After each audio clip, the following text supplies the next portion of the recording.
Recruiting, I believe, is thought about incorrectly by 95% of companies. I happen to be fortunate in joining a company in 1995, straight out of this place, that was led by a founder CEO who I believe was in the 5% that deeply understood this and said, recruiting is a mission-critical function for our business, and there's nothing more important that we are doing than hiring great people. That is absolutely core. It is not my side task, a obligation that I may or may not get to. It was priority number one. He signaled it in his own behavior.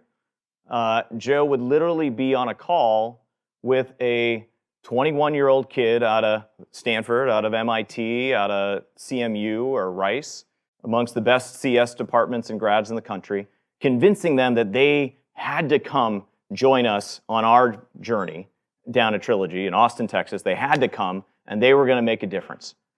And he hung up the phone, and by the way, as a signal that we were doing the right thing, you would know, a couple hours later, that same kid was getting a phone call from a guy named Bill Gates.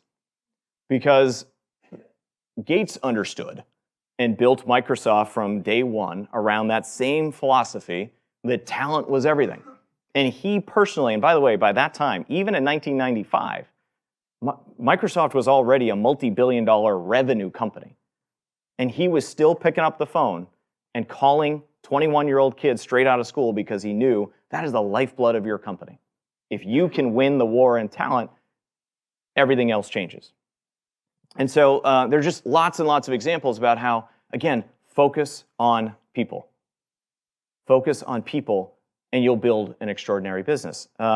In our case, and because, by the way, I love this quote from Jim Collins' book. I'm sure a lot of folks here in the room read Good to Great. That the only great regulator of building great companies at the end of the day is attracting, and then keeping great people. Like that is usually the ultimate constraint. It is not any of these other things that he enumerates here.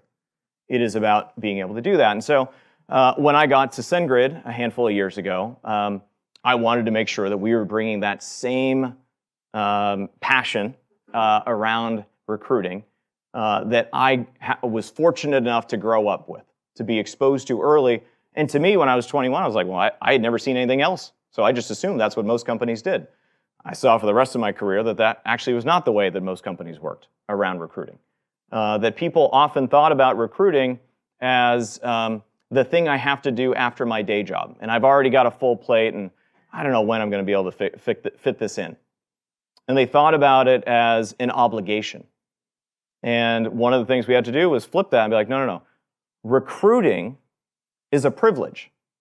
Because that means we as a company, all your teammates here are saying, we choose you to go represent us, to go convince the best talent out there that they want to come join us, and to go and filter and make calls on what I believe is the single most important decision we make every single week in and week out, and that is who we decide to give the next hoodie to.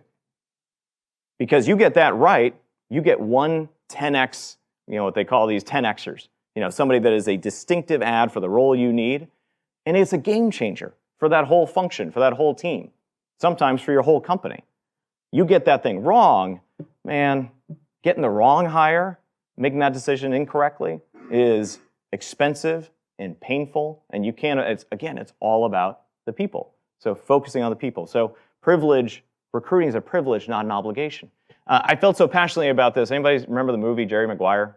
I can't remember age groups here, but I wrote the equivalent of a Jerry Maguire manifesto on why recruiting was so important. It was a 6-page document, and I sent it out to our team, and I said, this is how passionately I believe. Let's now debate every line in here until we feel comfortable it represents our collective view, and then we sent it out to the entire company. And we said, recruiting is everyone's number one priority. I never want to hear, we couldn't do that interview slate, or we lost that candidate because we couldn't get enough people together for the interview, and they took another job with somebody else. It is our number one priority always, and if you come to me and say, this project, Sameer, slipped by 3 days because this team of people went and did that interviewing, I will say, bravo, thank you for doing that. Good call. That's how I know you're prioritizing the way that I would want you to.